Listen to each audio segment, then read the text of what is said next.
So I am myself tired of hearing conservatives who say they believe in transmitting the wisdom of the past to the next generation criticize as if simply this is the case. That we don't know, look what the progressive left or whatever has done to us. I mean, that's just a victimhood mentality that they're supposed to say that they don't like. And I think that what we see on the ground is that is an inherently and profoundly alienating, depressing, degrading worldview. And we see it play out in social media, we see it play out in the collapse of our communities. What is the life that you want? And if we're not building from the answers that people give in those moments, we've got it wrong. Stephen Blackwood, finally, welcome to TRIGGERnometry. Thanks for having me. Oh, it's a pleasure. We've been talking for a long time. I've seen, we actually had a chance to chat in America when I was on tour with Jordan. You're one of the people working closely with him on ARC and many other things. And we had the most fascinating conversations, which is one of the things we'd like to do today. And the first question, really, you are someone who's thought a lot and talked a lot about what we call the crisis of meaning in the West. What does that mean exactly, and how would you describe it? Well, I think we want to start with the question of, what is meaning? And, we're living in a kind of age that thinks that, we can individually define everything and kind of, make ourselves up as we go, define ourselves however we like. And there's a certain kind of truth to that. But it also runs up to into a hard limit. And that is, if meaning were something you could just generate on your own, you could just kind of go home one weekend and make a whole bunch of it. And you just say, I've got so much meaning now, I'm never going to have to worry about meaning again for the rest of my life. But that's just patently, ridiculous. We know that's not how it works. It's as if you could, just go home and, you were having a cash crisis, you're just going to print a bunch of money. It turns out that doesn't work either, right? But the point is that, why doesn't that work? Why isn't meaning something that we can just, you're feeling a bit low or down or depressed or like a vacant life you're living? Why can't you just, go create a bunch of it? Can I be the impatient student that jumps in? You're president of Ralston College. I'll be the student for the purposes of this. I would say, and this is, I'm sure, something we'll talk about, the reason you can't just go and create a bunch of meaning is that there's such a thing as human nature. And so human beings will derive meaning from a limited range of things that is defined by the fact that we're human. Well, I think that is no doubt true, and we should get into talking about, what is a human being and why are we constituted in such a way such that we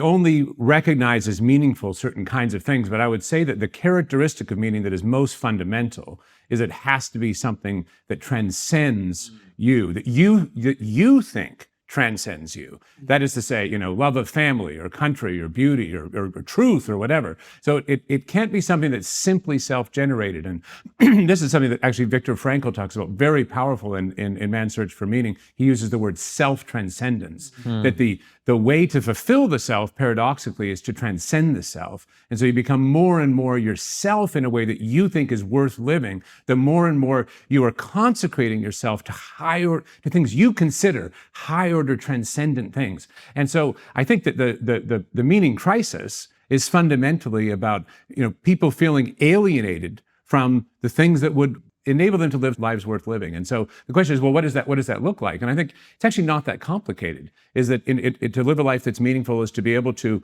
day by day, not just in one big, oomph of a decision, although sometimes those are required, but day by day to have your horizon, one in which you're in touch with things that, and again, I'm not preaching to someone, you should find this meaningful or that meaningful, that you yourself regard as worth living for. I think one of the things we have to accept, of course, we can talk about these things from various angles, philosophical and theological and all these things, but there is a simple evolutionary biological, fact here, and that is that human beings are evolved as self-conscious creatures. That means that the fact that they think about themselves and whether they are living as they should or whether they think that they are doing the things that are worth doing with the little time they have on this earth, that's a feature, not a bug. It's a non-negotiable fact of human existence. And so I would argue that any culture that doesn't, let's say, enable human beings to live lives that they themselves regard as worth living has failed by the most basic standard of human evolution.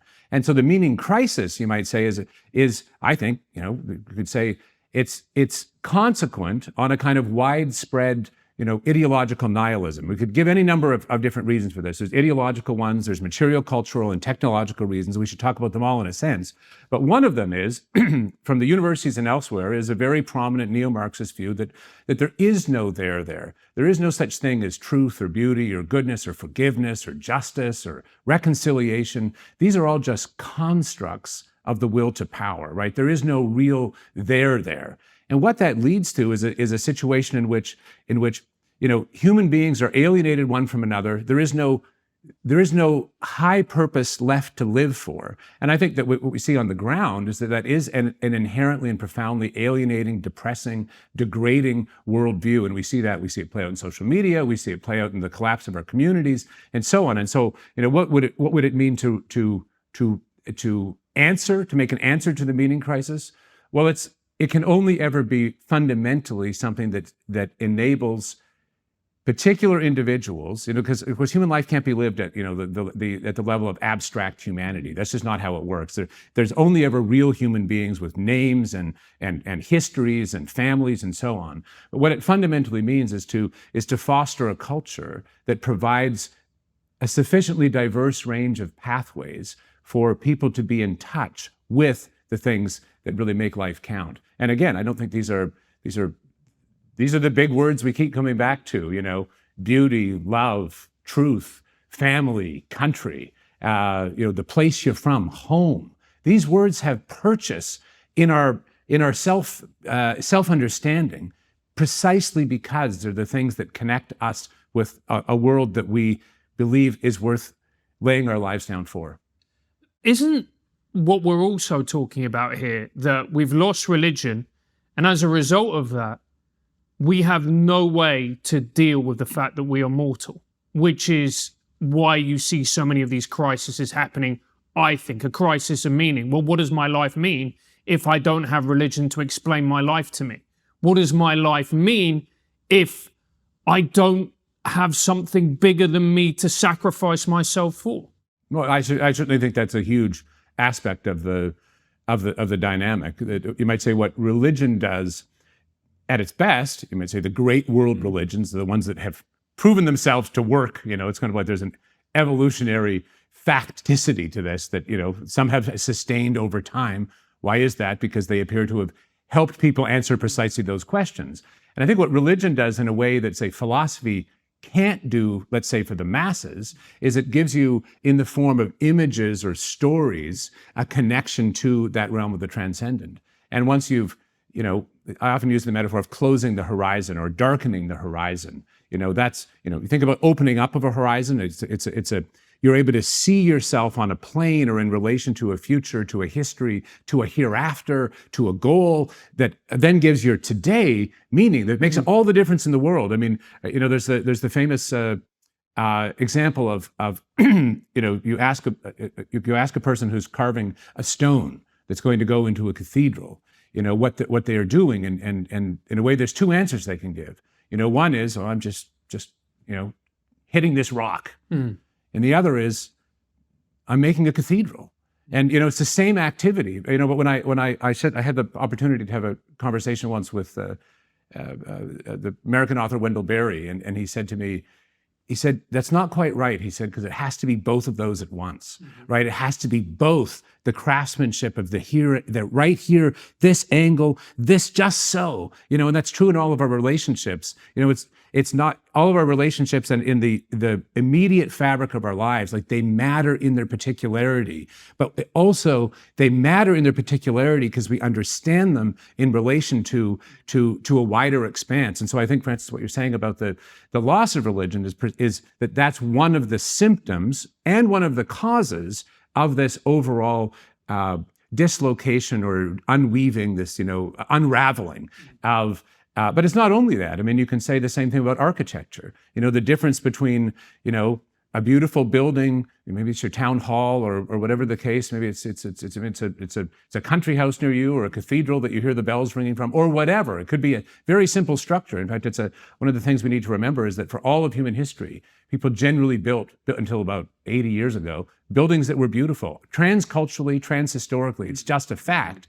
And now, I'd say that's why I think architecture is such a good example of the ideology, because, as Marwa El-Sabuni says, buildings don't lie. They have their ideas right there. And so if you compare the difference between a beautiful building that somehow speaks to you about human scale and proportion and harmony, and somehow in relation to that, you see those things in yourself, or as you walk towards and you encounter and you see reflected, you might say those same ideals that you hope to live by, or somehow they reveal to you a certain kind of way of being in the world, versus, on the other hand, a big, horrific, brutalist, stone, formless thing that is essentially telling you, you don't matter. Beauty is a construct. There's only this ugly and oppressive reality. So what I'm saying is that architecture is another way it's another way into understanding the difference between something that opens you up versus closing you down. And so I think religion's an example, architecture, we could go all the way through any of the many aspects of human human culture is an ultimately infinitely complex dynamic. It's not as if you can say, well, there's just this ingredient and that ingredient. But what we're seeing is that far too many of the ingredients in our current culture are unfriendly to human beings. But come back to me on the point about mortality, because I think this is something people don't talk about enough. So let's take your point about architecture, where you were talking about carving. You're talking about a stonemason who spends years and years and years in order to master this particular skill set, who will then be part of building a cathedral that will take maybe even centuries to build, if we use the example of La Sagrada Familia in Barcelona. Why would you do that? Why would you dedicate yourself to that? Why would you be part of something that you are not going to see the results of if you think that once you die, that's it? It doesn't make logical sense. I think that what we're really talking about here is, how do you deal with the fact that you are mortal? And I think when you see a lot of what is happening in our society, I think it's where that is a fundamental part of the crisis. Would you not agree? I wholeheartedly agree. And I think that the question of mortality, in some sense, connected with our awareness of that mortality, right? If you don't know you're mortal, it makes a big difference, right? You don't have the. So that's why human self-conscious, our human awareness of our mortality is one of the defining features, maybe the most defining feature of human existence. That's why in a sense, all of art and music and love and all the things that we give our lives to, in a way, are premised in relation to that question, to making the time we do have count. And I think if you remove that horizon, you do end up with meaninglessness. And so I think what you're saying, Francis, is, and this is what the ancients would say, and what all the religions teach in a sense, is that paradoxically, the meaning in human life emerges in our awareness of the relation of our finitude, you might say our mortal, the fixed nature of it, in relation to what is not fixed, what is eternal, what abides. And so, I think you see that in the love that parents have and the sacrifices they make for their children. That is a kind of investment in something that transcends you, even temporally, because your children, in the normal course of things, outlive you. And so too, I think your example of the cathedral is a beautiful one. That's true of most of the great, the really great edifices like that, from the Middle Ages up to the more recent ones, like that you were mentioning in Portugal. And in Spain. What am I saying? In Barcelona. The point is that those who started those buildings knew they would not finish them. And those who completed them knew they had not started it. And I actually think this is a very, what is the last thing that we have done culturally? That, what can you point to here in London or around the UK or in where I live in the United States? What are the things that we can point to that have that character? And I would actually say that there's very little that is undertaken in that spirit. And that's one of the reasons I think people feel so fundamentally alienated from each other, from their past. They have a hard time finding themselves both in time and place, because imagine as if you just shut the lights off. You actually do have a map and you have a pattern and these things are all there, but you shut the lights off, you can no longer see it. It's something like that, where we are living now. It's so interesting your point about architecture as well, because my self-conception is I'm someone who's incredibly uninterested in aesthetics. But when I was traveling around America, I was so relieved to spend like half a day in the French Quarter of New Orleans, because you're going, and I love America. I don't want anyone to get the wrong impression, but you're going from place to place to place where the buildings are fairly functional, let's say, and uninspiring in many ways.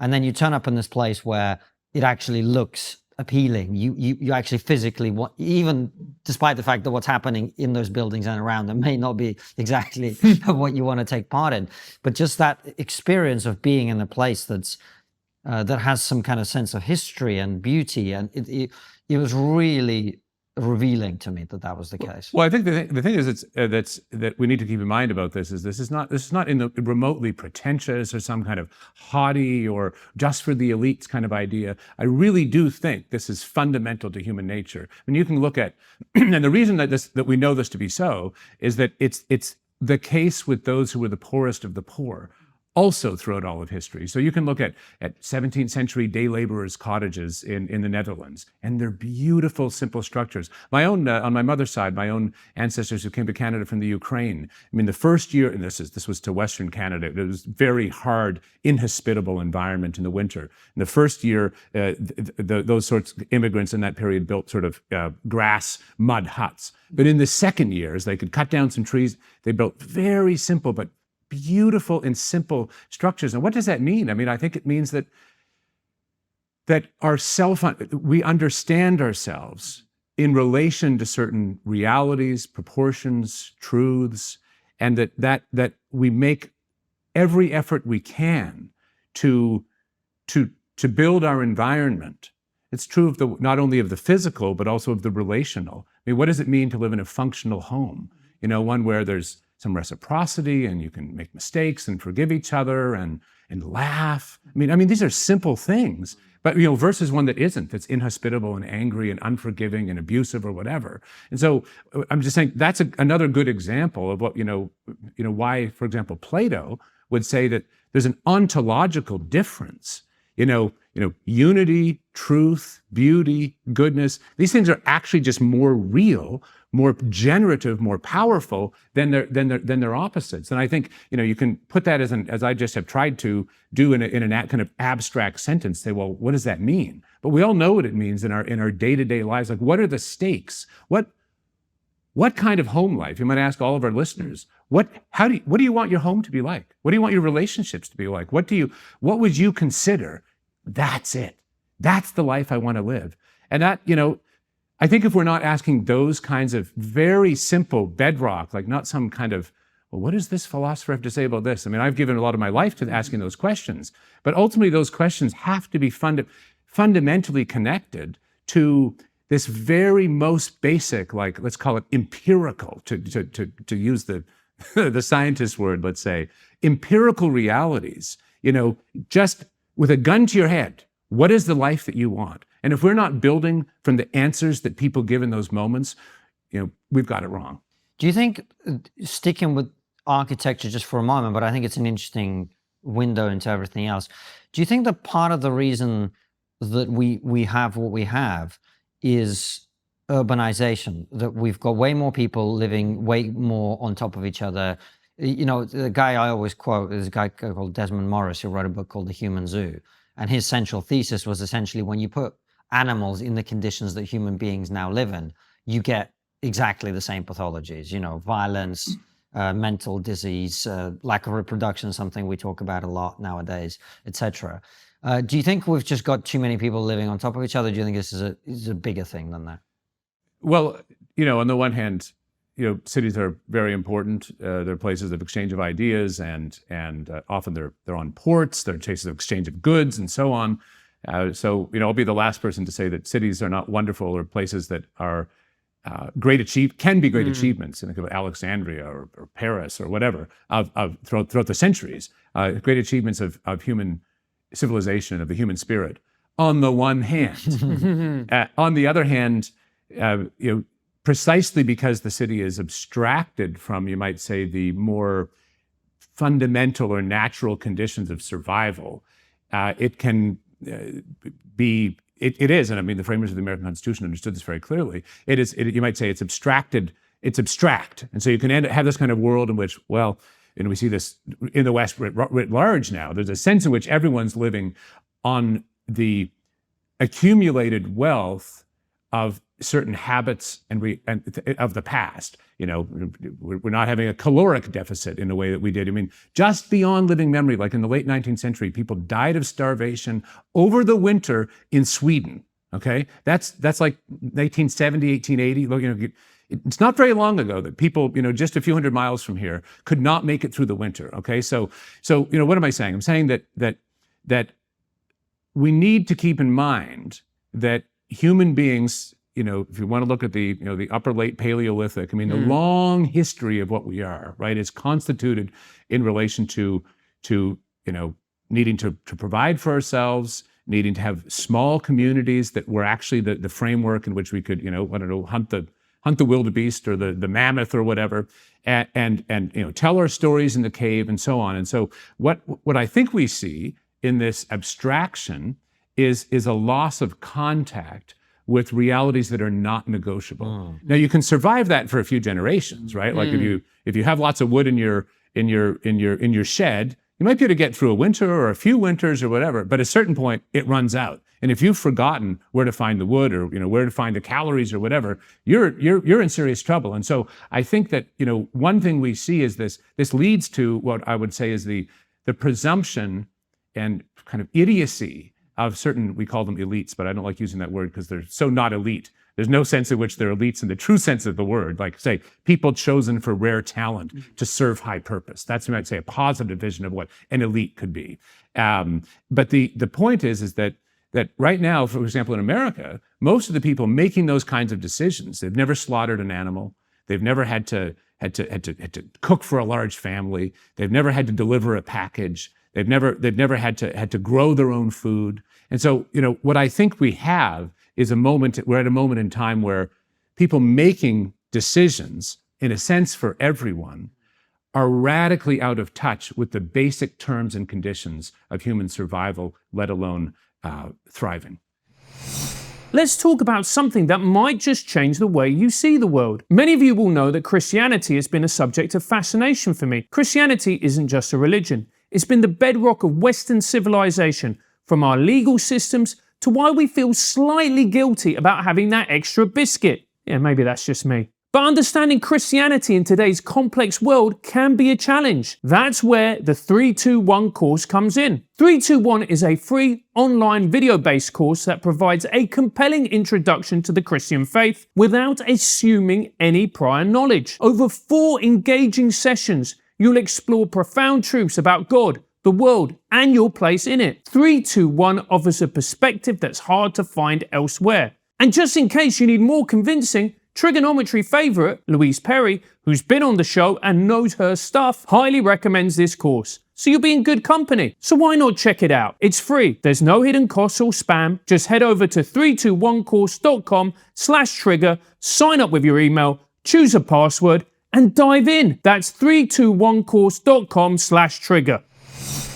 Essentially, we've become a victim of our own success.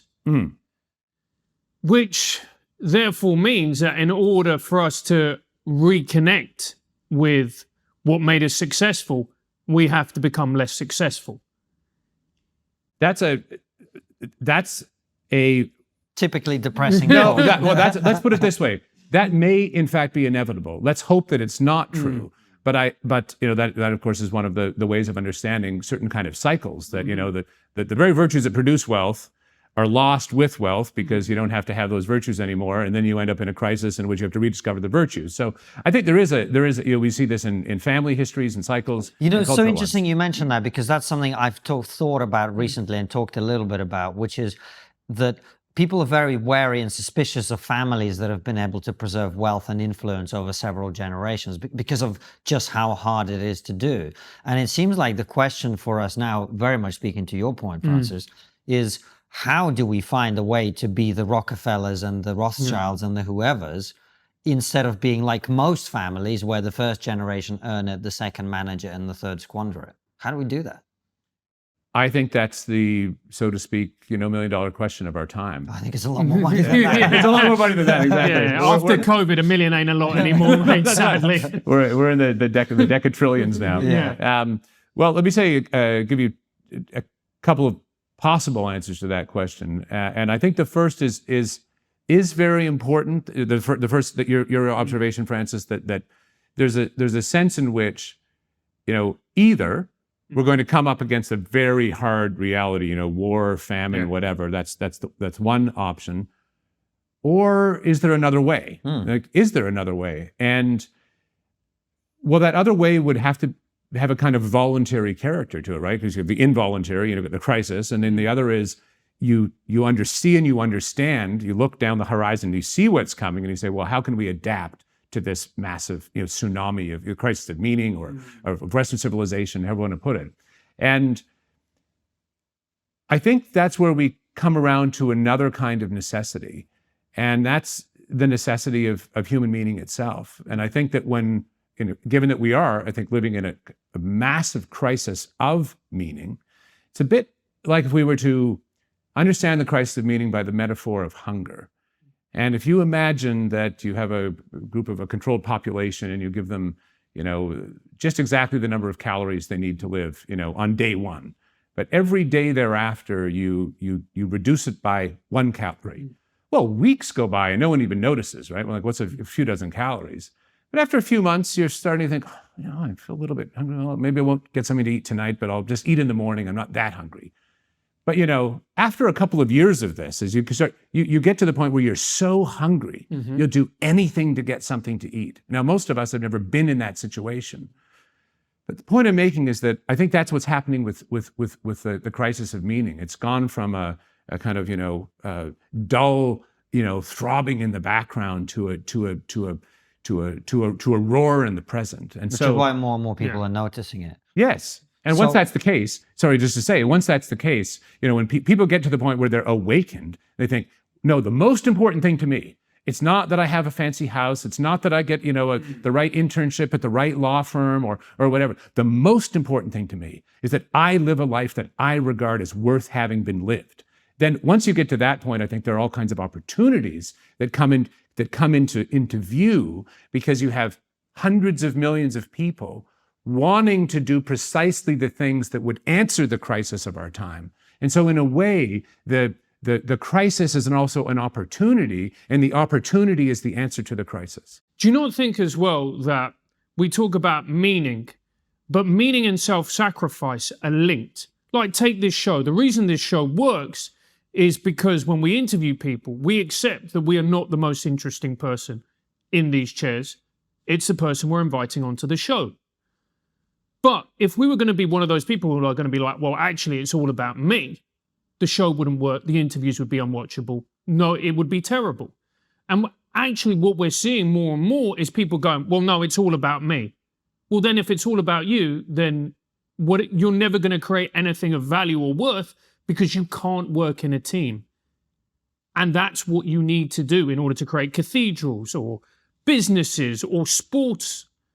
The best teams aren't necessarily the ones with the best players. They're the ones who play as a team. We're very, very shortly after England losing in the finals. Mate, just please, still. Breathe. Too soon, mate. Yeah. But I think Francis' point about sacrifice is exactly what Jordan was talking about on the tour and continues to talk about, right? Well, I can only say that I think that's completely right. That I mean, and I think this comes back to what Viktor Frankl says about self-transcendence. I mean, self-transcendence is inherently a sacrifice. I mean, you're sacrificing, the short term or the momentary or the now or whatever to something that you regard as higher. And I think that's one of the reasons it's actually, you talked about religion earlier, Francis. I think that's one of the reasons that it is actually, some people who don't grow up with robust, religious traditions think, well, we'll just let our children decide for themselves when they get to be 18 or whatever. I do think that does a fundamental disservice to children because it's very important early on that you are able to locate yourself relative to that horizon of the transcendent, to something worth living for. And whether that's in this form of a story or the love of your parents or beauty or music or community or whatever the case may be. And so I think that very, very early on, I mean, children, I was with a family that had a young sort of 3.5-year-old over the weekend, and it's very interesting to see the girl want to imitate her mother and want to help her mother and was worried, was her mother, had mother not been feeling well, or are you okay, and so on and so forth. I think very, very deep in us is a longing to find our purpose because that finding the purpose requires the sacrifice only through which you're able to give yourself to that which is highest and best. And so that all forms of reciprocity. I mean, what could you point to that was meaningful that didn't at some level have a kind of sacrifice? But we don't always regard it as sacrifice because we know that in that we're finding a meaning that transcends ourselves. And it's why you see it with great bands, and as a collective, they are incredible. But when you break them apart and they go, well, it's all about me now, I'm going to have this amazing solo career, most of the time they fail. Because what they don't understand is when you have a collective, it helps you to transcend.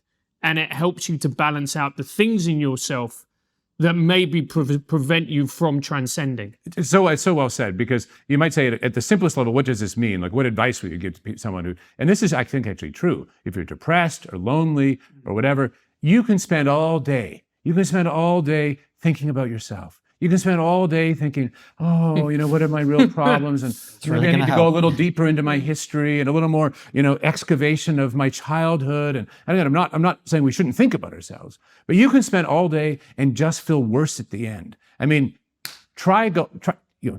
just look around you and think of one thing you can do for someone else. I don't know what it is. Go to an old folks home. Go volunteer at a shelter. Maybe it's actually very simple. It's go do something for the person you're living with that you're too goddamn selfish to think of in this moment, and then see how you feel. Spend just 1 or 2 days doing 2 or 3 things a day, and then see how you feel. And I think what that does is it not only illustrates what the fundamental limits of a self-oriented, selfish view, but it also practically provides you with the beginnings of habit that can open the world up for you in the way that you're saying. I think that sports analogy is, in fact, very good. That, you can have the best basketball or football player in the world who can't win the title because, one man can't take on 5 or whatever sport we're talking of. And one of the things we've talked a lot about in this conversation and more broadly is Western civilization. What is that, Stephen? What is Western civilization? You do have a knack for asking the impossible questions. Well, I would give you 2 answers. On the one hand, I think it's a very broad phenomenon that encompasses in a certain sense it starts with the Greeks, and that it goes through, it takes up very much Christian culture and Jewish, in certain places and times Islamic, and there's a certain sense in which it then becomes a kind of worldwide phenomenon in a way. But why is that? And what is it really about, such that it is able to do that? And that's the second thing I want to say. And that is, I think at its most fundamental, you can put this different ways. You could say that Western civilization is about the individual, but what does that mean? Because what does it mean to be about the individual? What it is really premised on is the idea that the human individual, by his or her own nature, is connected with reality in a way that, so you could take rationality, for example. What does it mean that we are able to think for ourselves? It means that we are able to connect by our own natural faculties, our own abilities, our own what's in us is able to help us unlock what's really out there. And so, we see this in some sense, one of the most, to give you two examples of this. You see this in the Greeks, and for example, in Homer, you have this sense that Odysseus, the hero, as he's finding his way through all the difficulties and challenges, and through his own stupidity and pride and so on, that the principle of his homecoming, his being able to come home, is being able to, as you might be putting it earlier, Francis, to be able to subordinate himself to a wider whole or good. That is to say, he starts out very proud and very much, disdainful of Poseidon. He's a rationalist. You might say it's not quite fair to call him a rationalist, but he's confident in his own abilities, let's say. And he's disdainful of Poseidon, which is kind of like brute necessity or nature or whatever. And it's a long story, but fundamentally, the principle of his homecoming is needing to recognize the opposite of what he starts with. And so he has to, in a way, come to contain the whole of the cosmos in principle in his own subjectivity. So what you see in Homer is this relation between Odysseus and Athena, the goddess Athena, and Athena as participating in, you might say, the council of Zeus. You might say an account of the cosmos in which all of the disparate parts or powers are reconciled into dynamic unity.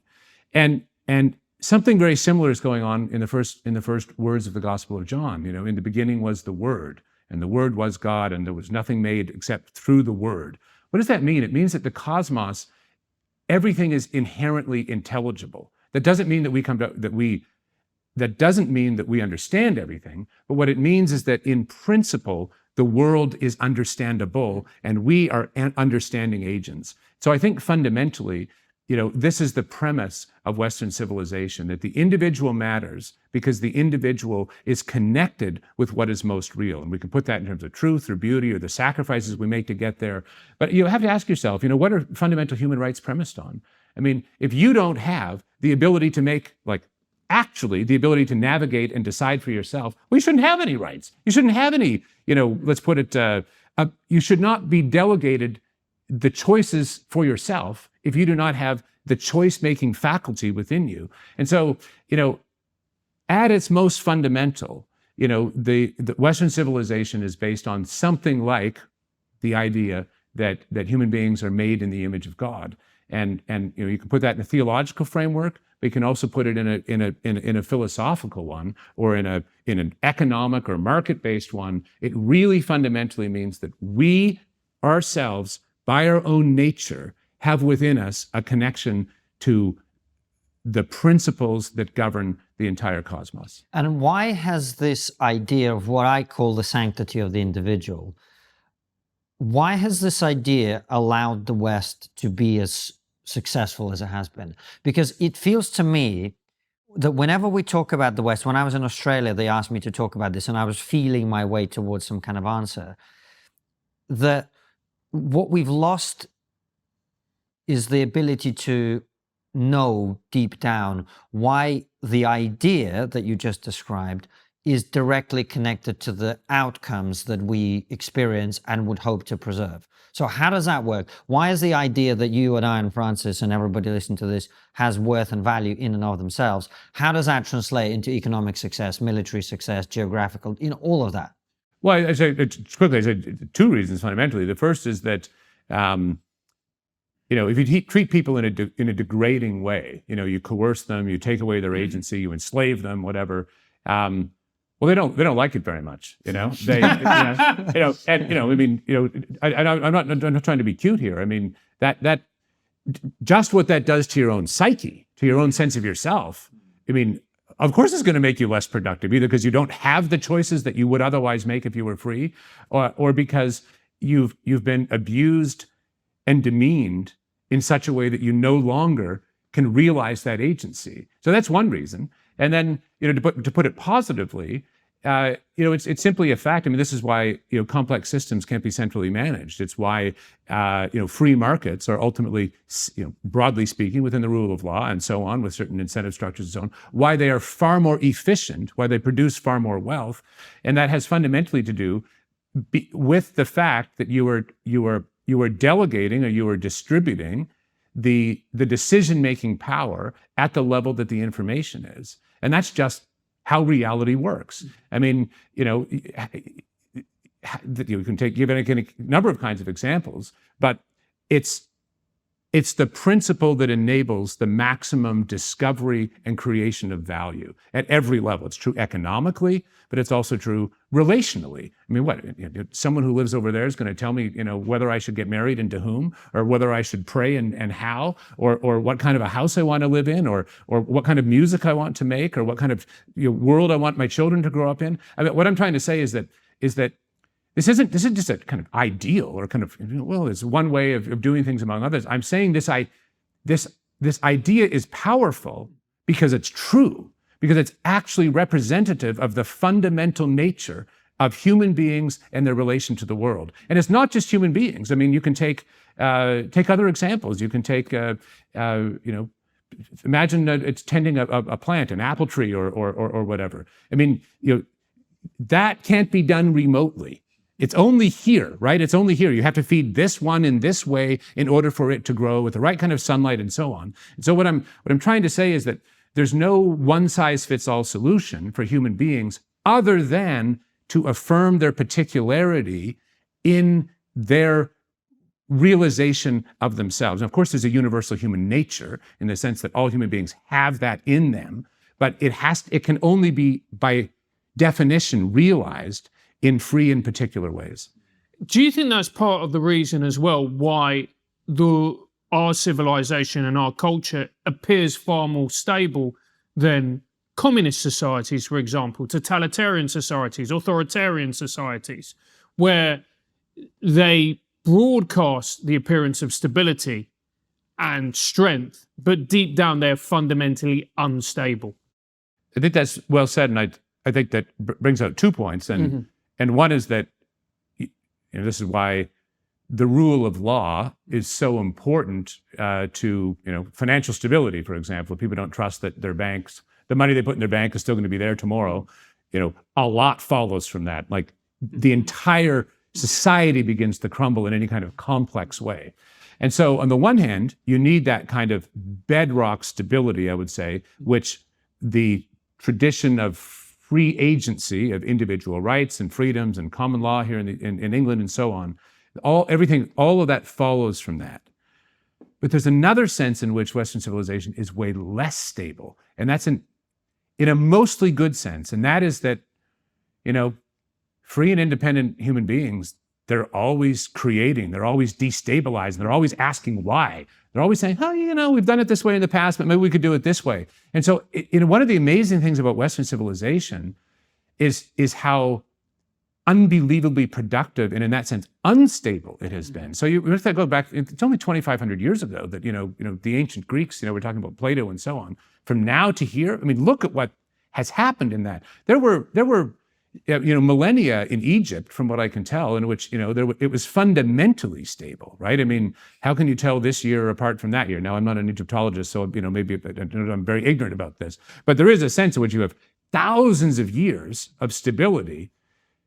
What we've had in the West is a very short period, fundamentally, in terms of the human species, a very short period that has been unbelievably dynamic. And it's been unbelievably dynamic precisely because it has unlocked the power of that free agency in relation to the kind of stability that enables that unlocking to take place.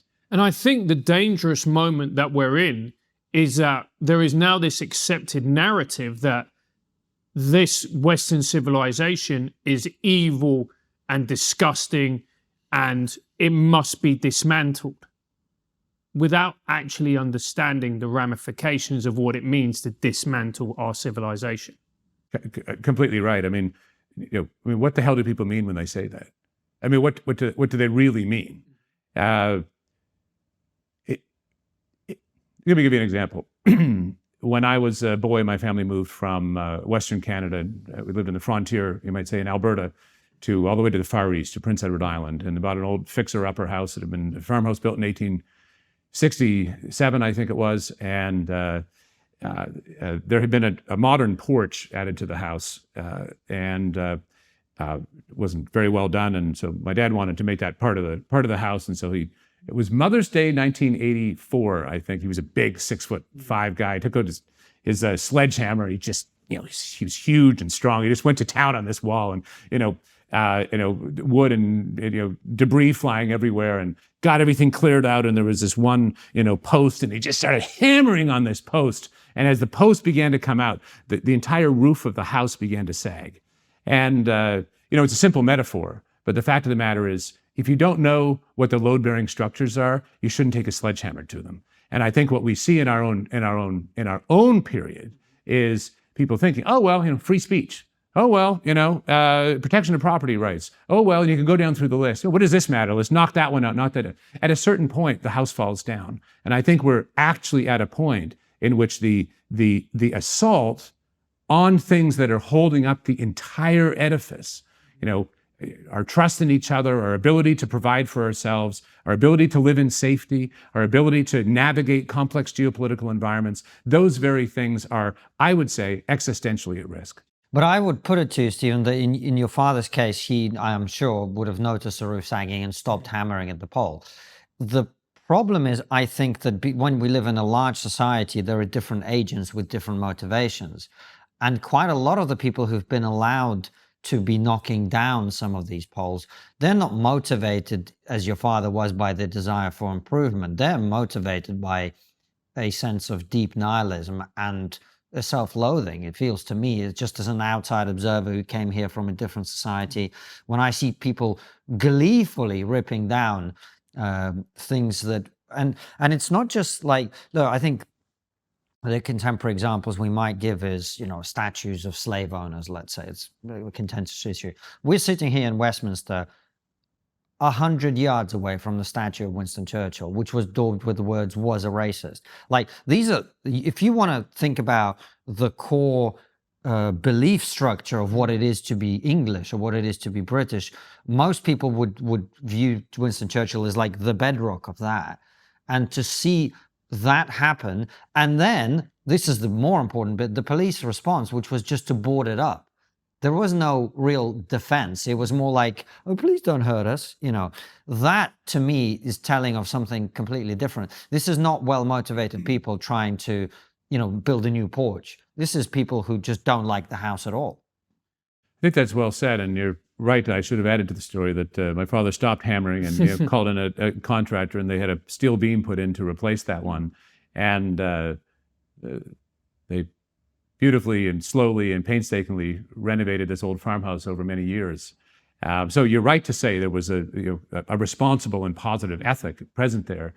And I do think that with the iconoclasm or destruction of the moment, there is, there's something very evil. I mean, let's use the word, at work. I mean, it's inert, it's impotent, it's destructive. It leads to only net loss. Can I stop you there? You use the word evil.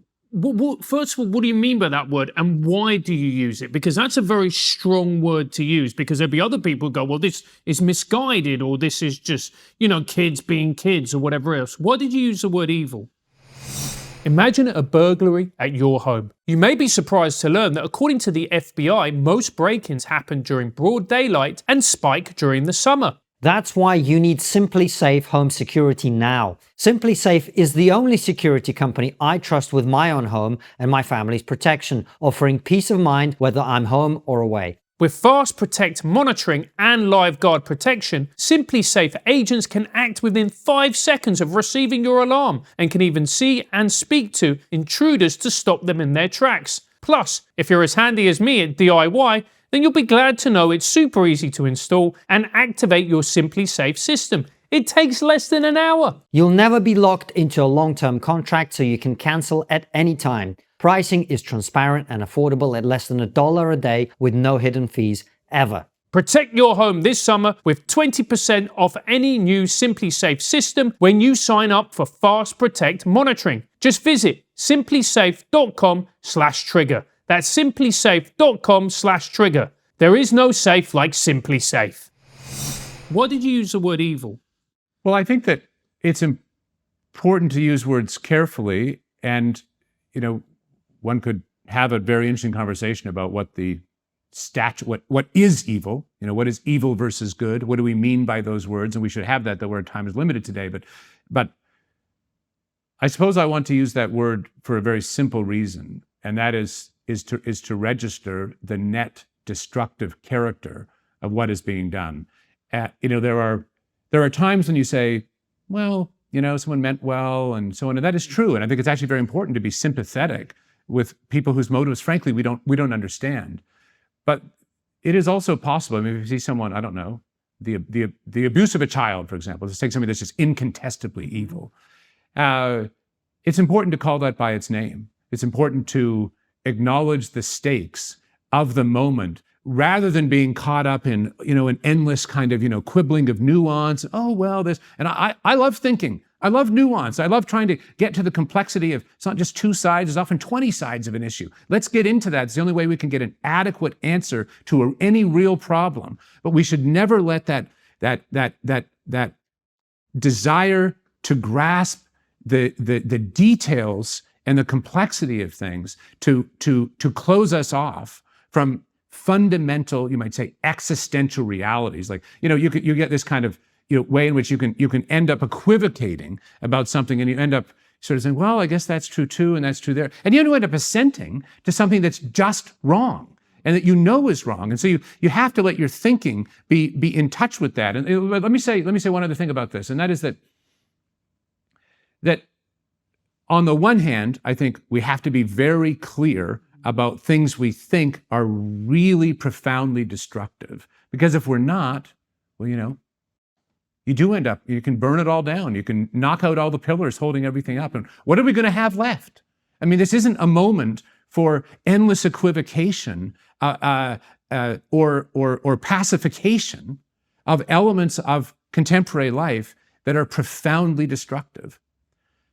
I also want to say that it is nonetheless, precisely because the stakes are so high, it is nonetheless very important to understand what is going on. And being a reactionary is not understanding them. If you cannot account for why someone is taking down that statue, like really figure out, because people don't do things without motives. I mean, is it just self-interest or cynicism or whatever, or masquerading in the public sphere or getting clicks or likes? The point I'm making is if you can't really understand it, you can't possibly hope to have an answer that will transcend it. And maybe this is appropriate just to quickly say that I was once on there's a story that I think is illustrative. I was once in an airplane sitting next to a woman who had, as we've got to talking, had adopted 2 children from a very profoundly dysfunctional home in which just a very sad story, in which the mother was unable to care for her children at all. And she would say, well, no, baby doesn't want to be picked up. You can tell it doesn't like being picked up. Or whatever. So it was a very sad and dysfunctional home. And so they adopted both a girl and a boy from this home. And the 2 children exhibited, you might say, opposite forms of a kind of a detachment disorder. And that's to say they had grown up in a situation profoundly alienated from the kinds of human connection that are like the bedrock of being a human being. And in the girl's case, it took the form of wanting to be like constantly, even inappropriately, always in physical touch with her parents, right? That's just because she was so hungry for that. And it's very sad to see. I'm glad to say that both of these children sort of stabilized over the years of stable and functional love that their parents gave them. But in the boy's case, it took the opposite form. And that was of saying, no, I don't need your affection. I don't need your love, which in a sense is even sadder.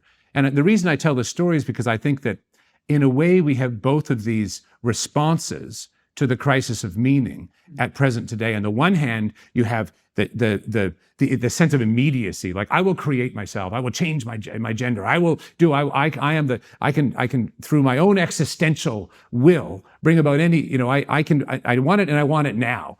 But on the other hand, you have this profound iconoclasm or cynicism saying, no, I don't need these things. And so I think at a 50,000 foot level, when you see people tearing things down, things of beauty or, whether it's First Amendment or, sculptures or statues, and you think you have to stop and ask why, like what is really going on here? And I think that we can say for sure one thing about that you don't have young people lighting your cities on fire and tearing them down and saying they hate your fundamental political structures if they have come to love them. And so I think that we need to take a hard look at ourselves and say, how did we get here? Because this is a fundamental failure of stewardship of our civilization. I mean, if your children end up hating you and hating your home and hating everything you come from, you're going to say, well, where did I go wrong? I mean, if these great inheritances and whether it's wealth or religion or customs or tradition or whatever, and I completely failed to give them to the next generation. You might say, if the mama bears don't teach the baby bears how to hunt and be a bear, there's no more bears. And at a fundamental level, that's where we are. So I am myself fucking tired of hearing conservatives small c conservatives, I'm not a political person, but small c people who say they believe in transmitting the wisdom of the past to the next generation, criticize as if simply this is the case. We don't know, look what the progressive left or whatever has done to us. I mean, that's just a victimhood mentality that they're supposed to say that they don't like. I'm tired of this idea that somehow there's not a deeper architectonic responsibility for the transmission of culture that we as a society, as a West, have radically failed to fulfill. Well, you would say that as a president of Ralston College that does the exact opposite of the thing you're criticizing and the very thing that you advocate for, and very well too. I have said many times that if I ever retire, which is highly unlikely, I would definitely love to take a course with you guys because they look so interesting. However, the question I want to ask you is it possible that this is something that isn't about the West? Is it possible that when I look around at the world and I see that there's a population crisis in non-Western countries, they're not reproducing themselves either. Is it possible that this is just the material conditions of humanity for many, many people are such that we've got it too good now, and it's literally too good. And that if life is suffering and we're no longer suffering, then we invent mental suffering that prevents us from doing the physical suffering, which actually prevents us from moving forward. And so the only places that are replenishing themselves are places where people are still struggling, Africa and others, developing parts of the world. And this isn't, the Western story is part of it, but actually just as humanity, we've just got it so good. It's too good now. Well, I think that's a powerful analysis. I think it's probably largely right. And I think we need to be alert to the fact that, though, on the one hand, we can give this genealogy of an ideological analysis of our present day, that's by no means the only reality. There are huge material, cultural, and technological realities that are like tsunamis sweeping across the entire world. I mean, one of them is a good thing. It's plenty. It's technology that has enabled us to feed ourselves more readily than just 100 years ago. There are other forms of material cultural change. The ease with which people can move around. We can. I got over here from the United States. In just a few hours, compared to what that would have been a very dangerous and months-long journey that very few people would ever have undertaken. And what that means is that my great grandfather grew up not too far from here in a town in Devon. Anyway, the point is that for most of human history, though of course there was a global economy in some way, even in the ancient world, of course, people could travel and make long journeys to other cities and travel across Europe and so on. It is actually the case that for most of human history, people lived within a circumference, or a radius that they could easily walk there and back in a day. And what is that? An hour this way and an hour back? What is that? 3 miles out? And so what that means is that just as a fact of all times and places in human history until recently, our lives were constituted in relation to a more local reality of people, of places, of climate, of foods, of language, of metaphor, and so on. And that's been, just think about this, it's been radically changed in the last 70 or 80 years. And so the sense of dislocation that people have, that's not simply, you can't simply blame, Marx or Freud or Nietzsche or something for this, though they are articulators of that in a way. You have to say, well, hold on. We're living in situations that human beings have actually never on a global scale faced before. Let's take another quick example of technology, and that's the devices we all have in our pockets, and the ways in which these devices are algorithmically optimized to exploit our dopaminergic cycles, such that they do things to our brains that we are effectively powerless to resist, except by a radical act of consciousness. Say, no, I'm just going off the phone, I'm deleting all these apps, whatever. But otherwise, you end up in a situation in which it's constantly out of your pocket. I mean, this is the whole business proposition of these multi-billion-dollar companies, is the exploitation of your attention. The point I'm making is that nothing in human history, nothing, has prepared us evolutionarily for devices that are designed to co-opt our attention in so powerful a way. And of course, this is clearly related to the meaning crisis, because people are trying to live through phones rather than in relation to the persons that are across the table from them. And so I'm simply trying to say that there are material, cultural, and economic forces that have nothing obvious to do with ideology, that are vastly determining our present moment and the challenges and opportunities of it. And they are not remotely limited to any kind of crisis in Western civilization. But I would say that the remedy to the crisis of meaning in China is similar to the remedy for the crisis of meaning in the United States or in the UK or wherever. Mm-hmm. Coming back to the point about human nature, the thing about ideologies, it seems to me that if you look at certain very influential ideologies that we've already mentioned, communism, fascism, etc., they were obviously a response to the industrial revolution and technological changes that caused all sorts of processes within society. So I remember thinking of this a long time ago when I used to do stand-up. The reason that joke works is not only that it's a good joke and it's well written, there has to be something in the person that you're speaking to that recognizes the joke, right? If you write a great joke about something that the person doesn't know about, it's not going to work. And ideology seems to me to be working the same way. The reason that people have talked a lot about neo-Marxism, but the reason that it's having an impact must be something to do with where we are materially and so societally and culturally.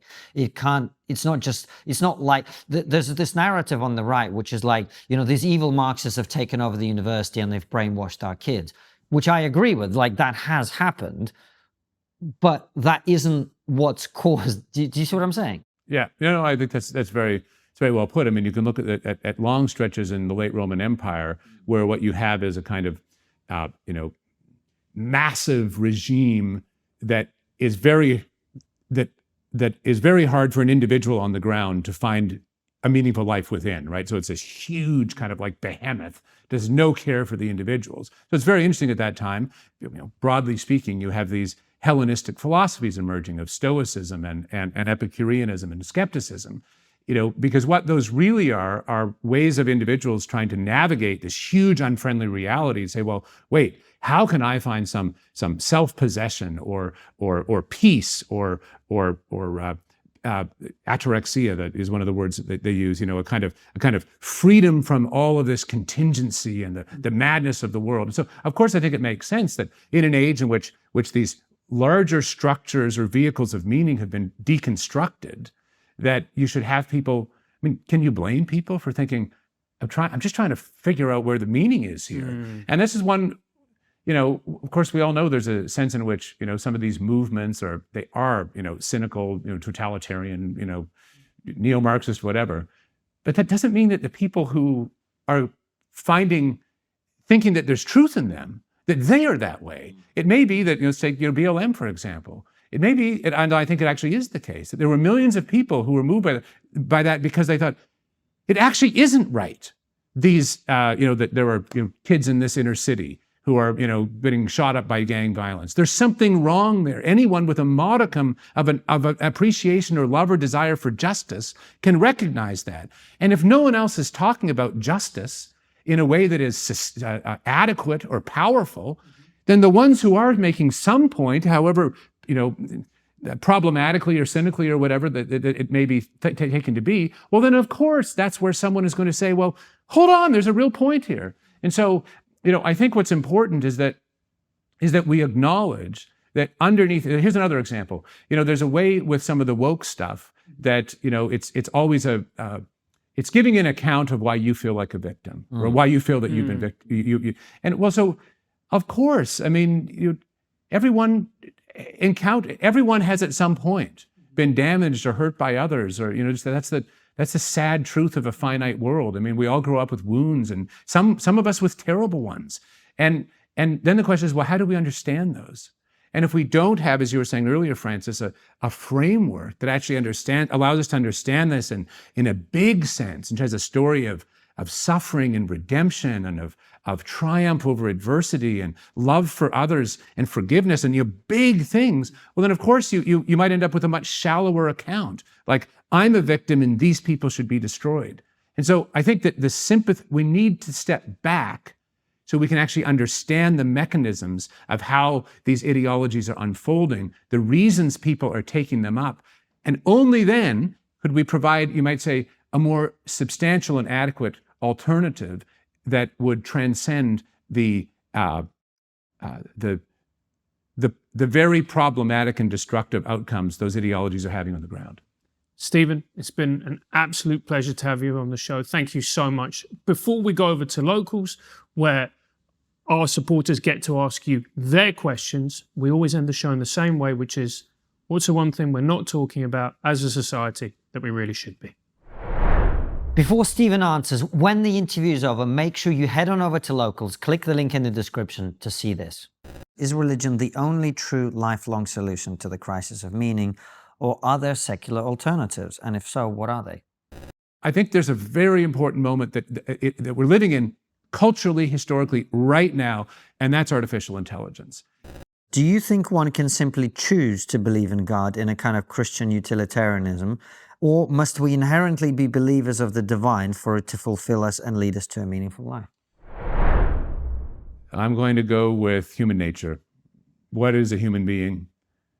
We don't have a real answer to that question. We don't have a hope in hell of fostering or building a culture that can be adequate to those things we call human beings. What is a human being? A human being is, on the one side, an animal that has material needs and so on. We can never neglect that reality. We're not, brains in a vat.